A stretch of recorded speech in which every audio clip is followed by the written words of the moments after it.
President Donald Trump stops his Cadillac One motorcade for a homeless girl, and what happens next will shock the world. Before we continue, make sure to like, subscribe, and hit the bell icon, and don't miss the end. The motorcade of the 45th President of the United States, Donald J. Trump, tore through the bustling heart of Washington, D.C., a juggernaut of black SUVs and flashing lights carving its way down Constitution Avenue. The rhythm of the city bent around it. Pedestrians paused mid-step, traffic lights ignored their cycles, and office workers gazed down from glass towers. Inside the Cadillac One, the world outside felt distant, muffled by the armor of bulletproof glass and layers of state-of-the-art security. Suddenly, the lead vehicle braked hard, its tires squealing against the asphalt. The rest of the convoy followed suit in an abrupt, discordant halt. Horns blared from the cars forced to a standstill in the motorcade's wake.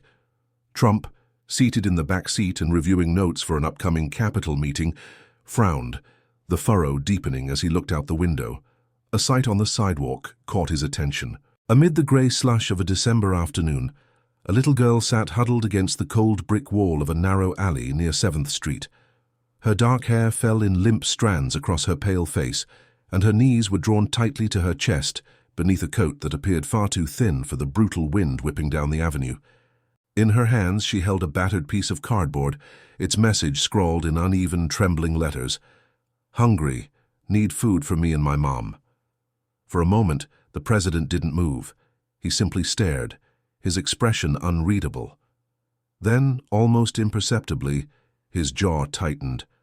"Sir, we need to keep moving," came the calm but firm voice of his lead Secret Service agent, Greg Simmons, from the front seat. "Stopping here compromises your safety, and we're already behind schedule."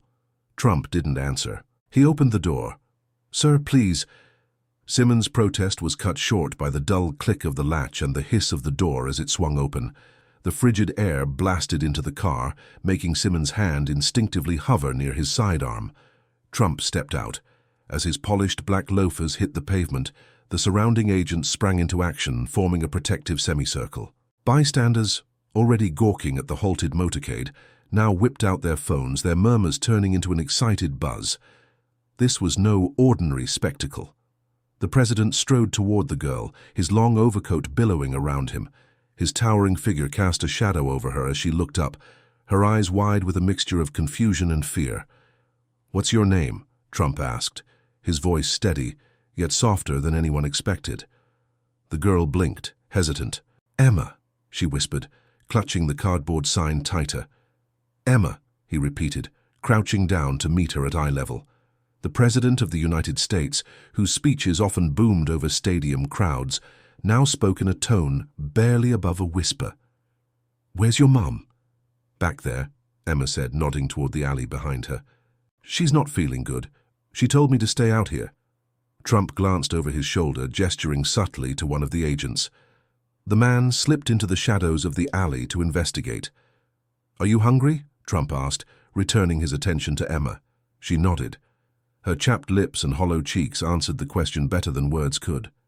A tense voice crackled in his earpiece. "Sir, we have to move. This is an unsecured area. There's press everywhere." Trump waved a dismissive hand, still focused on Emma. "How long have you been out here?" he asked. Her small voice faltered. "A while. We don't have anywhere to go." His jaw clenched again.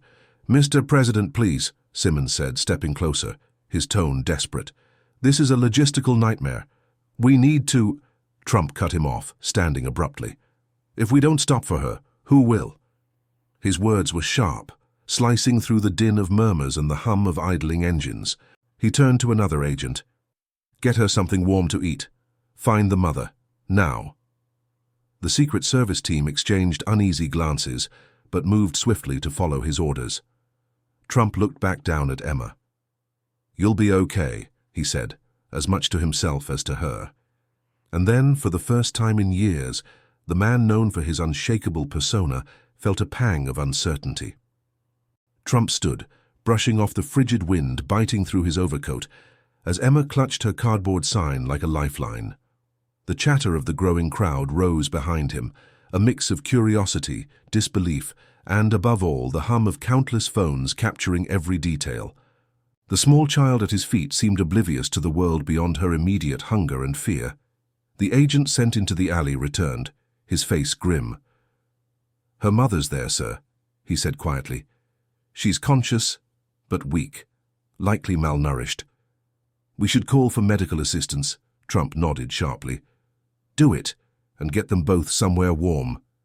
He looked back at Emma, her wide eyes tracking every movement. "Emma," he said, his voice softer again, "you're going to be okay. We're going to take care of you and your mom, all right?"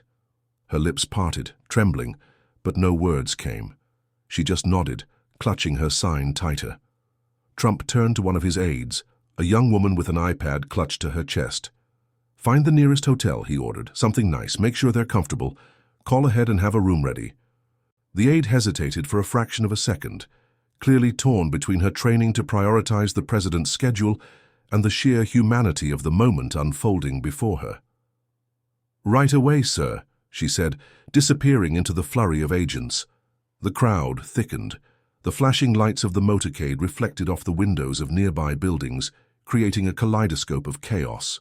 Onlookers shouted questions, some to Trump, others into their cameras. "What's happening? Is that President Trump? Why did the motorcade stop? Is this a publicity stunt?" The accusations stung, even unspoken. Trump could feel them in the air, sharp as the winter cold. But there was no time for explanations or justifications. He focused instead on Emma, her frailty juxtaposed against the powerful machinery surrounding them.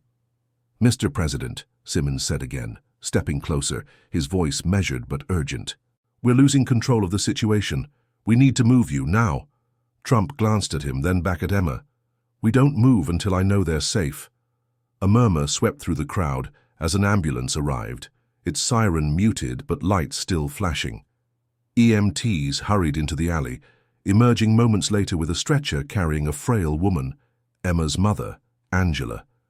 Her face was pale, eyes sunken, her body swaddled in a thin blanket that did little to hide her gaunt frame. Emma broke free from the agents gently holding her back and ran to her mother, clutching her hand as tears streaked down her face.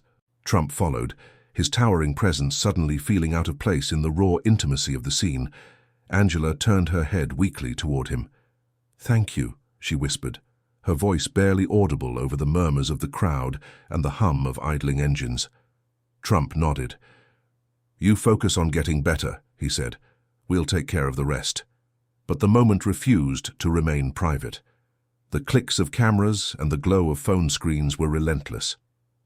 Within minutes, the internet lit up. Videos, tweets, and posts painted starkly different narratives. "Trump plays savior in staged photo op," one headline blared. Another read, "A rare moment of compassion, Trump halts motorcade for homeless family." As the ambulance prepared to leave, Trump lingered for a moment, watching Emma climb inside after her mother. For a man used to commanding the room, controlling the narrative, the vulnerability of this moment was uncharted territory. Simmons's voice broke through again, quieter this time. "We really need to move, sir." Trump didn't answer immediately. Instead, he turned to the agent beside him. "I want a full report on their situation, where they came from, what led them here, everything. And I want options, real options." "Yes, sir," the agent replied without hesitation. As Trump climbed back into the Cadillac one, the crowd began to disperse, but the questions hung in the air, heavier than the icy breeze. Was this a turning point for the man once synonymous with power and wealth, or simply a fleeting moment of decency under the glaring eyes of the public? Inside the car, Trump leaned back in his seat, silent for a moment, as the convoy finally began to move. His mind raced, not with the usual calculations of political optics or media fallout, but with something far simpler and far more unfamiliar. "Who else do we miss?" he murmured to himself, though Simmons heard him clearly. The agent glanced at him in the rearview mirror, uncertain how to respond. Trump's gaze, however, remained fixed out the window, watching as the city blurred past, the image of Emma and Angela etched firmly in his thoughts. The motorcade resumed its crawl toward the Capitol, but the air inside Cadillac One was tense. Trump sat in silence, his gaze fixed on the screen of his phone. Alerts and headlines poured in, each more sensational than the last. Images of Emma's fragile figure and the stretcher carrying her mother were plastered across every major news outlet. Social media, as it always did, split into factions, some praising the president's humanity, others decrying it as a calculated stunt. "Mr. President," Simmons said, breaking the quiet, "we're running 15 minutes behind. If we don't pick up the pace, you'll miss the opening discussion on the infrastructure bill." Trump barely glanced up. "They can start without me," he said flatly, his tone leaving no room for debate. "But, sir, I said they can start without me," he repeated, his eyes narrowing. "Have one of the advisors deliver opening remarks. I'll get there when I get there." The room full of Capitol Hill lawmakers waiting for him would no doubt bristle at the delay, but Trump didn't care. His mind was elsewhere. He reached for his phone again, typing out a direct order to one of his staff. "Get in touch with DC's top social services. I want to know what resources are available for Emma and her mother." As the convoy neared its destination, a new wave of alerts came through. A major news network had picked up a live stream from the scene.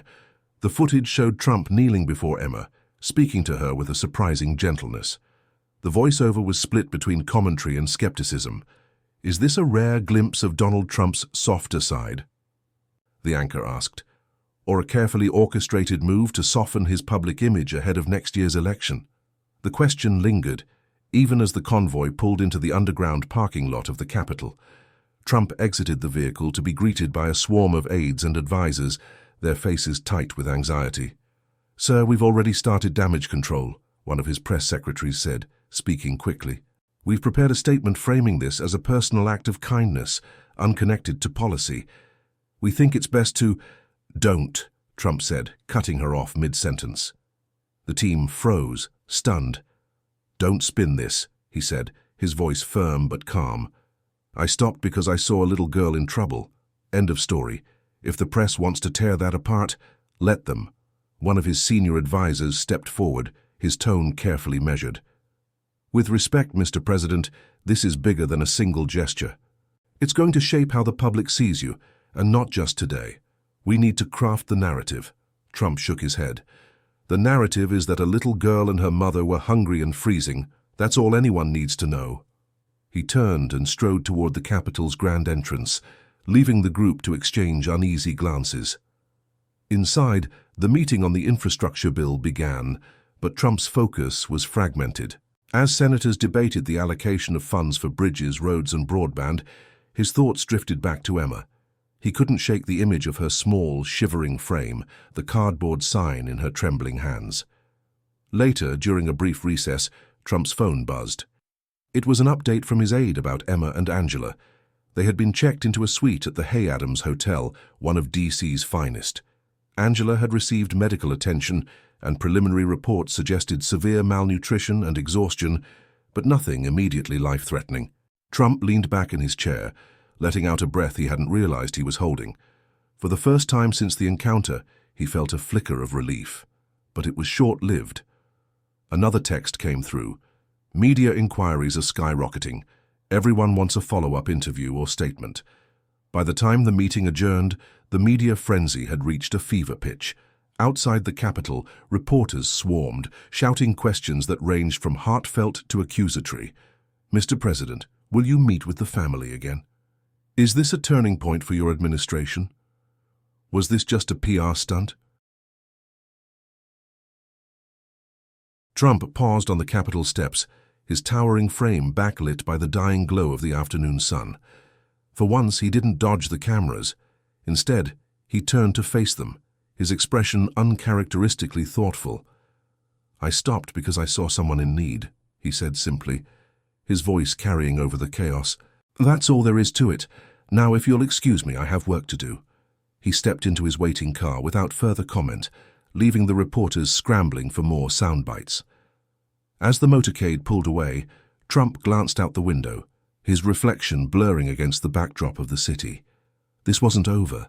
The headlines, the speculation, the polarizing debates, they were only just beginning. But for the first time in years, he felt something new, a gnawing sense of responsibility, not for his image, but for the lives he'd glimpsed on that cold street corner. That evening, as the city lights of Washington, D.C. twinkled against the inky sky, Trump arrived at the Hay Adams Hotel. The usual fanfare of flashing cameras and shouting reporters was absent. He'd made sure this visit was private, with no press allowed inside. It wasn't about optics now, it was personal. He was escorted to the suite where Emma and Angela were staying.